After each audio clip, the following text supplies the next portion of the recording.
Regardez comme elle vient en courant quand j'arrive. C'est vraiment mon petit chien. Hein, t'es mon petit chien, toi. Dès que j'ouvre la porte, elle vient en courant. C'est la seule. Oui, il bouge. Alors, hop. Venez à l'ombre, venez à l'ombre. Ne me suivez pas au soleil, là. Hop. Venez, venez. Piou, piou. Piou, piou. Voilà, donc je voulais vous donner quelques nouvelles, puisque du coup, hier soir, j'avais filmé le fait qu'ils étaient tous en tas devant le poulailler, donc les nouveaux, qui sont juste là, à l'ombre. Regardez, les amis, c'est miraculeux. Là, il est 10h du soir, et les petits ont décidé qu'ils voulaient aller dans le grand poulailler. Donc là, ils font la cérémonie du coucher, là, où ils essaient d'y aller les uns à la suite des autres, mais ils ont peur parce qu'ils connaissent pas. Et là, il y a les grands qui attendent qu'ils rentrent, en fait, pour aller au lit. Et ils sont hyper respectueux, ils les poussent pas et tout, ils attendent qu'ils aillent au lit, en fait. Et eux, ils flippent parce qu'ils connaissent pas le poulailler, ils ont décidé eux-mêmes d'aller là. Hein. Leur poulailler, là-bas, il est dispo. Hein. Et ils rentrent pas, du coup, mais ils restent là, mais ils veulent aller dans le poulailler. Et du coup, ils sont bloqués dehors. Ah là là, je vous jure. Bon bah j'attends de voir s'ils vont rentrer dedans, hein, parce que là, elle s'est couchée à l'entrée.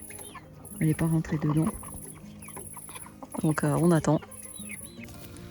Du coup, ils étaient en tas devant le poulailler. Je me suis dit, ça y est, c'est le grand moment. Ils vont aller dormir d'eux-mêmes dans le poulailler avec les vieux ici, là. Enfin, les vieux, la première génération. Et en fait, non, au dernier moment, ils sont quasiment tous partis du poulailler, sauf 2. Du coup, il y a la poulette Favrol et une des Padoux. Est-ce qu'on les voit là? Oui, là, il y a la Favrol, je vois pas sur le téléphone. Hein. Et il y a une des Padoux ici. Donc, ils sont rentrés dans le poulailler avant les grands. Et ils sont restés dedans. Voilà, donc j'ai laissé ouvert un moment quand la nuit est tombée pour voir s'ils changeaient d'avis, voir si elles sortaient en fait. Et non, les 2 ont dormi avec les grands, donc dans le grand poulailler, toutes seules. Elles y sont allées. Donc c'est vraiment génial. Donc la Favrol et la Padoux. Les autres, ils sont allés dormir du coup dans leur petit poulailler temporaire ici. Voilà, donc j'ai été très très surprise qu'ils décident de dormir ensemble aussi tôt. Et eux, ils ont été géniaux, hein, parce qu'ils ont mis énormément de temps, les petits, à se décider de s'ils voulaient rentrer dans le poulailler ou pas. Eux, normalement, ils auraient déjà été au lit depuis longtemps. Hein, et en fait, ils étaient... donc, il y avait un tas de petits qui étaient devant la porte, et les grands, ils étaient derrière, à côté de l'abreuvoir, et puis ils se faisaient la toilette. Ils attendaient qu'ils décident de rentrer. Et du coup, ils ont été ultra patients, et ils ont été géniaux. Genre, ils n'ont pas essayé de les taper ou quoi, ils ont attendu patiemment qu'ils montent. Donc, au final, ils ne sont pas montés. Et donc, il n'y en a que 2 qui sont montées. Donc, ils ont attendu qu'elles soient montées, qu'elles soient allées dans le poulailler. Et ensuite, ils sont à la queue leu, eux, allés au lit, sachant qu'ils étaient dehors plus tard que ce qu'ils auraient voulu, puisque normalement, ils seraient déjà rentrés. Hein. Voilà, donc j'ai été impressionnée par leur patience. Ils ont été exemplaires. Le petit gris, il a été très, très sympa. Il n'est pas allé emmerder les petits et tout. Il était derrière et il attendait patiemment qu'ils se décident d'aller au lit, en fait, et de monter dans le poulailler. Voilà.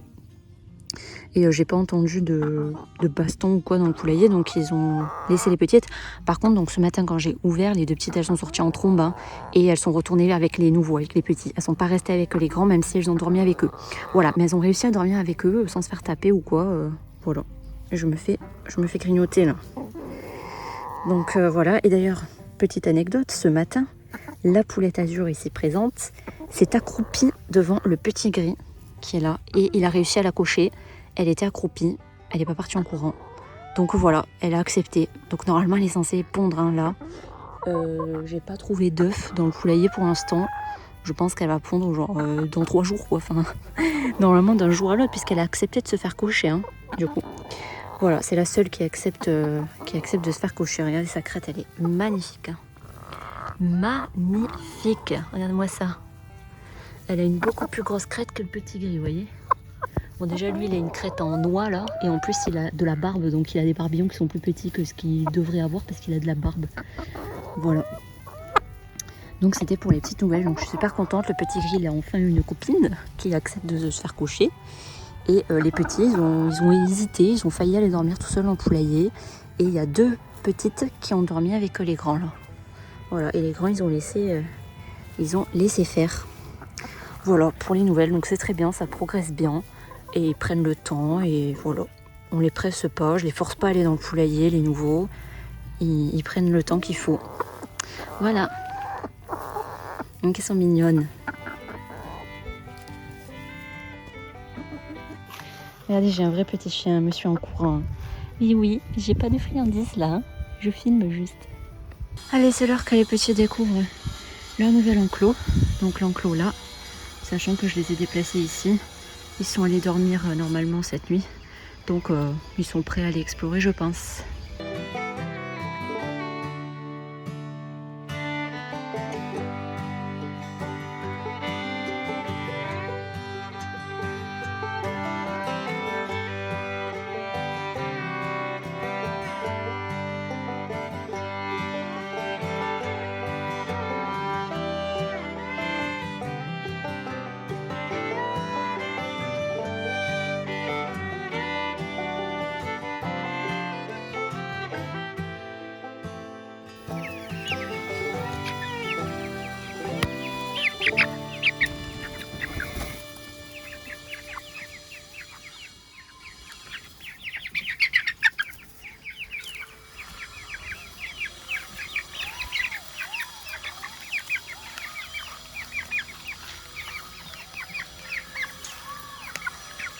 Ah, ils ont eu peur.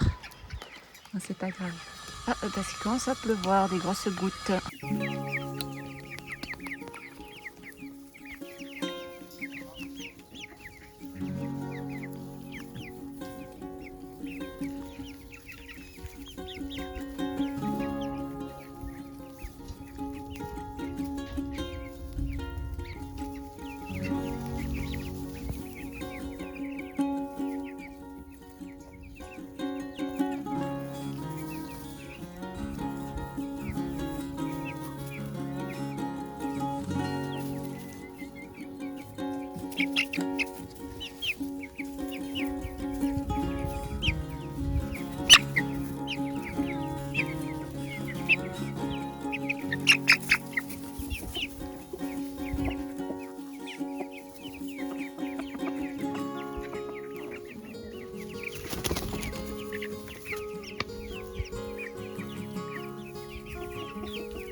Donc ici on a les petits Kaito qui sont sortis, donc qui ont 2 semaines.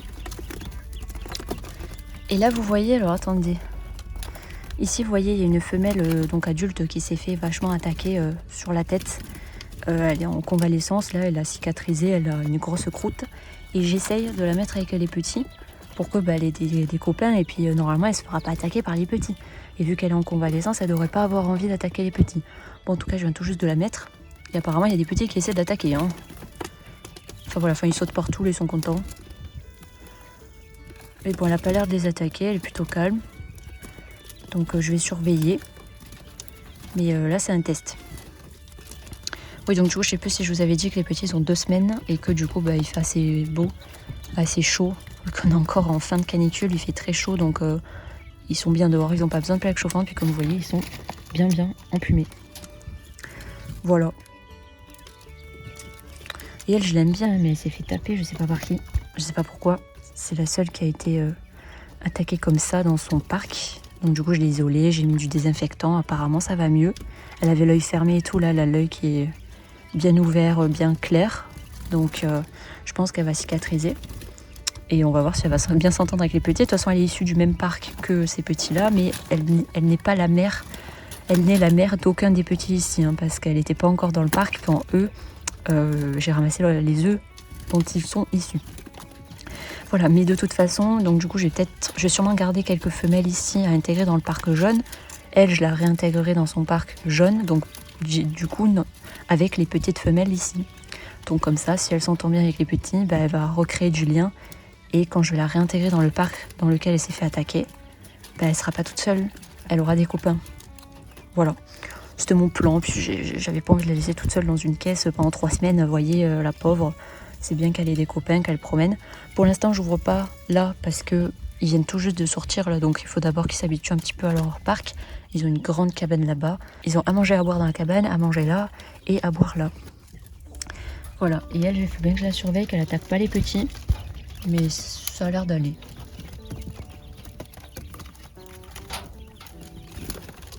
Voilà, c'est la première fois que je teste de faire cohabiter une caille adulte avec des jeunes. Hein. Voilà, mais c'est parce qu'elle est en convalescence. Et vous voyez bien la diff de taille. Hein. Mais ils ont bien grandi quand même. Hein. Voilà. Bon, ça a l'air de bien se passer. Je vais surveiller, bien sûr. Si je vois qu'elle les attaque ou quoi, je la remettrai dans sa caisse de convalescence. Parce qu'en fait, du coup, j'avais pas envie de la remettre dans son parc d'origine tant qu'elle n'a pas totalement cicatrisé et qu'elle n'a pas refait des plumes sur la tête. Parce que quand je la remets dans le parc, elle va se refaire cocher par les mâles et les mâles ils vont l'attraper sur la tête là où il y a sa croûte en fait. Donc ils risquent d'arracher la croûte. Donc il faut pas que je la remette avec les mâles avant qu'elle ait entièrement cicatrisé. Donc c'est pour ça que là il faut que je la laisse pendant plusieurs semaines tranquille. Et donc là la mettre avec les petits c'est plutôt une bonne idée parce que eux ils vont pas essayer de la cocher, hein, ils sont beaucoup trop jeunes. Donc potentiellement elle sera tranquille. Voilà, partir dans la cabane. Et voilà. Sinon niveau coloris, il y a beaucoup de Isabelle. Il y a du perle-fée. J'ai refait du perle-fée ici, donc ça c'est très bien. Là-bas aussi, là il y a un Isabelle. Il y a du Pensy aussi, là. Après il y a du sauvage, il y a du bleu, il y a du Rosetta. Je crois que là il y a un Rosetta fée, peut-être, ou Rosetta bleu. Voilà. Et après je crois qu'il y a des homozygotes bleus, donc c'est les blancs. Voilà, donc il y a comme la première génération, sauf qu'il y a un peu plus d'Isabelle parce qu'il y a les cailles du supermarché qui sont Isabelle, du coup en femelle. Et donc ça m'a sorti plus d'Isabelle, c'était justement ce que je voulais. Je voulais plus d'Isabelle et de perle-fée et j'en ai sorti du coup, donc c'est très bien. J'espère qu'il y a des femelles. J'espère qu'il y a des femelles dans ce lot de Isabelle, perle-fée et tout. Sinon, c'est pas grave, les mâles, j'en garderai peut-être un à intégrer dans un autre parc que le parc jaune du coup. Voilà. Je surveille la madame, mais apparemment ça va. Elle va s'intégrer au petit.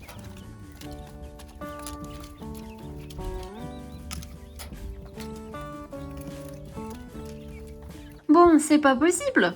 J'ai dû isoler du coup la grande caille adulte là que j'avais mis avec les petits, parce que les petits la tapaient. Les petits là, les tout petits, font un quart de sa taille. Du coup, ils prenaient de l'élan et ils se jetaient sur elle en lui donnant des coups de bec. Bon, du coup, ils faisaient aucun dégât, hein, vu qu'ils ont des tout petits becs. Mais bon, la pauvre, du coup, elle avait peur et partait en courant parce qu'elle se faisait taper par les petits. Non mais vous le croyez ça? Ils ont que 2 semaines et ils tapent la grande qui est super gentille. Je me suis dit tiens, peut-être qu'ils vont la voir comme une maman, peut-être qu'ils vont vouloir aller se blottir contre elle et tout, et qu'elle elle va pas vouloir et qu'elle va les taper. Pas du tout, pas du tout. Ils voulaient pas d'elle quoi, ils l'ont tapée quoi. Non mais je vous jure. Bon bah du coup elle doit retourner dans sa caisse de convalescence, hein, le temps qu'elle cicatrise. Qu'elle cicatrise, pardon.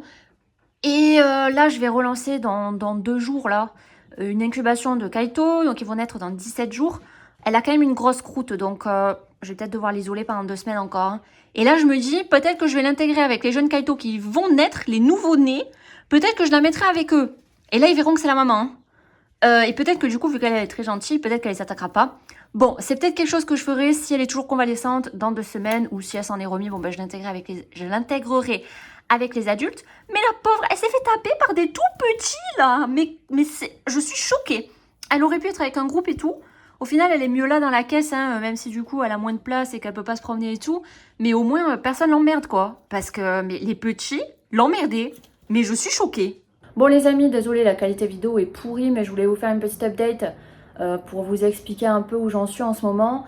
Étant donné que je suis complètement déprimée, d'accord, que j'ai le moral à 0 et que donc j'ai pas trop envie de filmer en ce moment et c'est pour ça qu'il y a moins de vidéos que d'habitude. Je sais pas quoi filmer, j'ai pas trop la motivation pour filmer, c'est un peu compliqué pour moi en ce moment. Sachant que j'ai dû me séparer du petit gris parce qu'il se mettait à trop chanter. Il chantait vraiment souvent en fait, en dehors du poulailler. Quand il chantait dans le poulailler ça allait parce que du coup on l'entend très peu. Quand il se met à chanter à tue-tête après toute la journée dehors, bon là ça peut causer un problème. Voilà, sachant que je suis en campagne, ok, donc je suis dans tous mes droits d'avoir des volailles, d'avoir un coq et tout, parce que je suis vraiment en campagne, paumée. Malgré tout, je suis entourée de gens citadins, d'accord? Je comprends pas ce qu'ils font là. Je ne comprends pas ce qu'ils font là. Ils peuvent aller en ville, hein. Ils feront les mêmes activités qu'ils font actuellement, ils seront plus proches de tout leur centre d'intérêt là.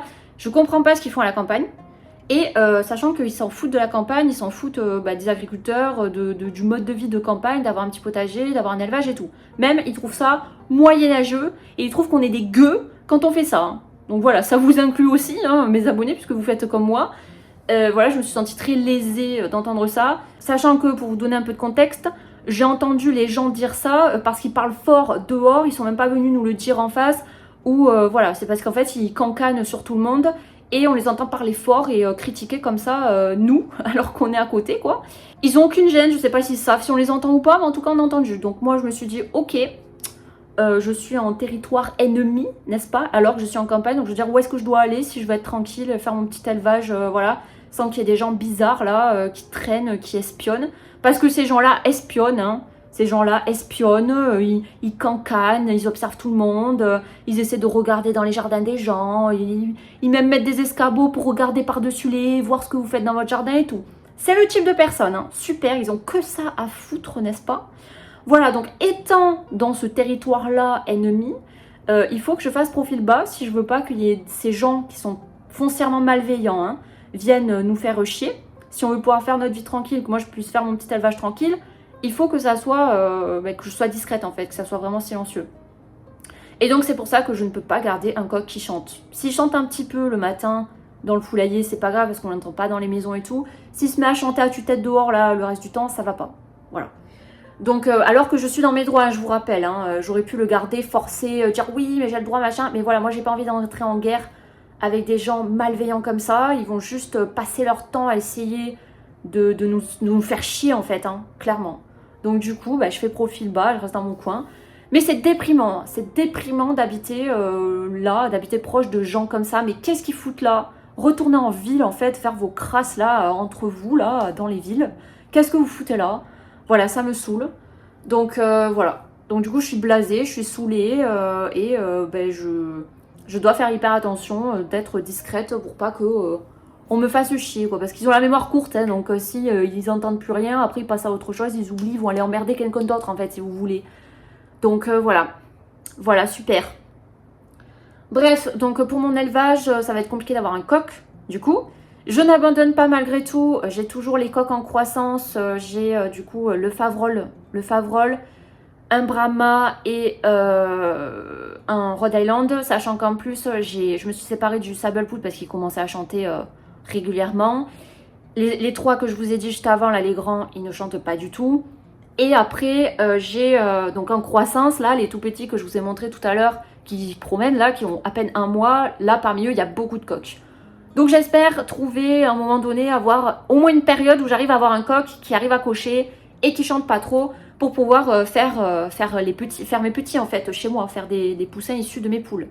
Voilà, mais je ne pourrais pas garder un coq en permanence, ça sert à rien si pendant tout l'hiver il chante non-stop, pendant tout l'automne il chante non-stop alors qu'il coche pas, que les poules ne pondent pas, du coup que je fais pas de poussins. Voilà, d'un point de vue pratique, je peux pas garder ce coq comme ça tout le temps. Voilà. Donc c'est pour ça, je vais essayer de, vu que je vais toujours continuer à faire des naissances, hein, mais sauf que je vais continuer à acheter des œufs chez des éleveurs, je vais pas pouvoir faire mes propres œufs de poule. Voilà, donc j'essaierai toujours de trouver des éleveurs qui vendent des œufs pas trop chers avec des races intéressantes ou des croisements. Moi j'aimerais beaucoup trouver des gens qui font des croisements un peu improbables parce que c'était ce que j'avais envie de faire à la base pour découvrir un peu les différences génétiques.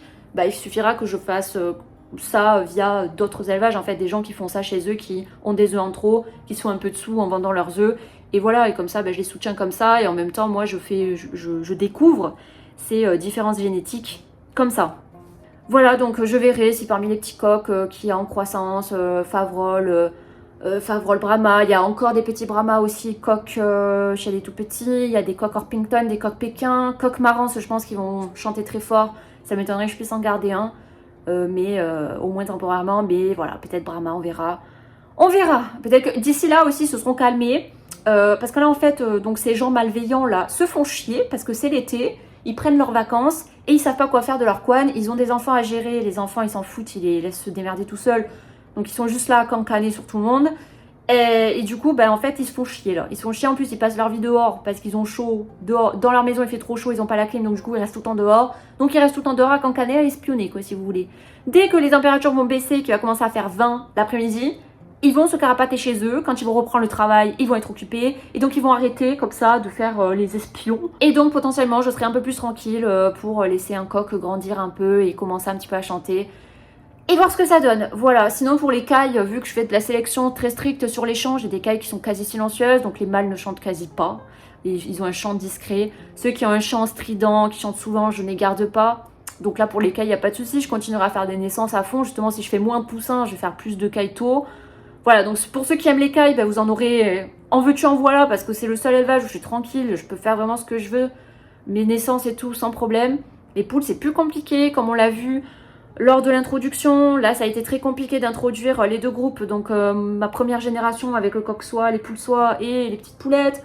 Parce qu'en plus, du coup, une des raisons aussi qui a fait que j'ai enlevé le petit gris, c'est qu'aussi il devenait infernal avec les petites poulettes. Il est plaqué dans le grillage pour essayer de les cocher alors qu'elle ne voulait pas, donc elle criait. Et donc pareil, les poules qui crient, elles crient fort parce qu'elles ont peur, donc ça s'entend. Donc les gens ils vont se dire mais qu'est-ce qui se passe et tout machin. Donc là il fallait qu'on retrouve la paix, que les petites poulettes puissent grandir tranquilles et ne pas se faire cocher non-stop. Voilà, et pour l'instant, le coq Favrol et le coq Brahma, qui sont avec les petites poulettes, qui sont très grands, hein, les deux sont plus grands que le petit gris, sont plus grands, plus lourds que le petit gris, alors qu'ils sont plus jeunes, ils sont très calmes. Il y a une fois, le coq Favrol, il a essayé de cocher la petite poulette Sabblepoot, mais il a jamais chanté, et il est pas chiant, quoi, hein, il fait pas les parades et tout, il a une mentalité encore de petit poussin, quoi. Donc là, je les laisse grandir, je verrai ce que ça... Je verrai comment ils évoluent. Voilà, donc c'est tout pour cette update. Voilà, je vous tiendrai au courant pour la suite, mais je vous dis que voilà, là mon moral est à zéro. Voilà.